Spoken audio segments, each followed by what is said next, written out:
इस टॉपिक को अंग्रेजी में देखने के लिए देखिए हमारा इंग्लिश यूट्यूब चैनल।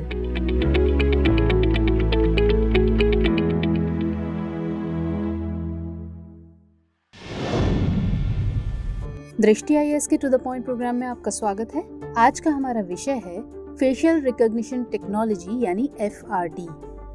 तो आइए सबसे पहले जानते हैं ये चर्चा में क्यों है। हाल ही में नीति आयोग ने भारत में फेशियल रिकॉग्निशन टेक्नोलॉजी यानी FRT के उपयोग पर एक अध्ययन करने के प्रस्ताव को मंजूरी दी है। यह अध्ययन दिल्ली स्थित एक स्वतंत्र गैर लाभकारी think tank Vidhi centre for legal policy द्वारा किया जाएगा। आइए अब समझते हैं कि FRT क्या है।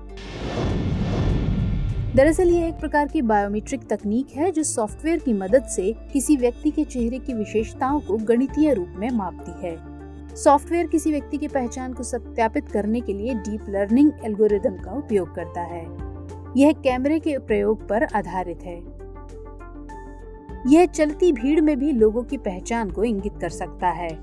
वर्तमान में कई स्मार्टफोन में उपलब्ध फेस अनलॉक फीचर इसी तकनीक पर आधारित है। आइए अब समझते हैं ये काम कैसे करती है। एक हाई रेजोल्यूशन कैमरे की मदद से चेहरे की फोटो लेकर उससे संबंधित विशिष्ट एवं अद्वितीय स्पॉट की खोज करता है। उदाहरण के तौर पर आंखों के बीच की दूरी व नाक की चौड़ाई आदि। पहचान प्रणाली अपने डेटाबेस में उपलब्ध फोटो के तुलनात्मक विश्लेषण के आधार पर निष्कर्ष देती है। ऐसे में स्वाभाविक है कि फोटो जितनी ज्यादा होगी, पहचान के संबंध में सटीकता उतनी ही ज्यादा तथा गलत पहचान की संभावना उतनी ही कम होगी। भारत में FRT के विनियमन के लिए अलग से कोई कानून उपलब्ध नहीं है। आइए अब समझते हैं इसके अनुप्रयोग को। भीड़ भाड़ वाले हवाई अड्डे पर चेक इन करने में, लापता व्यक्तियों की पहचान करने में, बार बार व जघन्य अपराध करने वाले अपराधियों की पहचान करने में, अवैध प्रवासियों व सीमा पार आतंकवादियों की पहचान करने में, सटीकता के साथ सरकारी नीति, योजना तथा सुविधाओं को लक्षित लोगों तक पहुंचाने में तथा लोक व्यवस्था एवं कानून व्यवस्था को बनाए रखने में। इसके अलावा इसकी कुछ सीमाएं भी हैं, जैसे खराब प्रकाश व्यवस्था या चश्मे अथवा मास्क का प्रयोग आदि इसकी सटीकता को प्रभावित कर सकता है। इसमें कुछ चिंता के मुद्दे भी हैं, जैसे गोपनीयता व निजता पर हमला, डाटा संबंधित कानून का अभाव, अधिकार संबंधी मुद्दे आदि। आइए अब इससे संबंधित अन्य महत्वपूर्ण तथ्य देखते हैं। भारत में FRT एक नया विचार है जिसका कुछ क्षेत्रों में प्रायोगिक तौर पर इस्तेमाल शुरू किया गया है। नागरिक उड्डयन मंत्रालय ने एयरपोर्ट में प्रवेश के दौरान चेहरे की पहचान करने के लिए डिजी यात्रा प्लेटफॉर्म की शुरुआत की है। केंद्रीय वाणिज्य एवं उद्योग मंत्रालय ने लापता बच्चों को ट्रेस करने के लिए रीयूनाइट नामक एक मोबाइल ऐप लॉन्च किया है।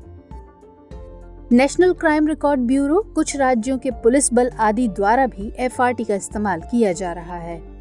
आपको बता दें कि पिछले साल यूरोपियन यूनियन ने FRT के उपयोग पर अस्थायी रूप से 5 वर्षों के लिए प्रतिबंध लगा दिया।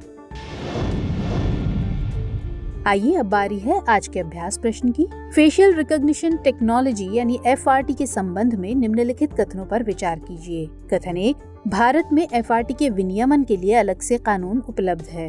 कथन 2, यूरोपियन यूनियन द्वारा फेशियल रिकॉग्निशन टेक्नोलॉजी के इस्तेमाल पर स्थायी प्रतिबंध लगाया गया है। और कथन 3, फोन में उपलब्ध फेस अनलॉक फीचर इसी तकनीक पर आधारित है। आपको इनमें से सही कथन का चुनाव करना है इन ऑप्शंस के जरिए। ऑप्शंस है A केवल 1, B केवल 1 और 3, C केवल 2 और 3 या फिर D केवल 3। तो इस प्रश्न का उत्तर कमेंट सेक्शन में देना मत भूलिएगा। मिलेंगे अगले सेशन में, तब तक के लिए जय हिंद।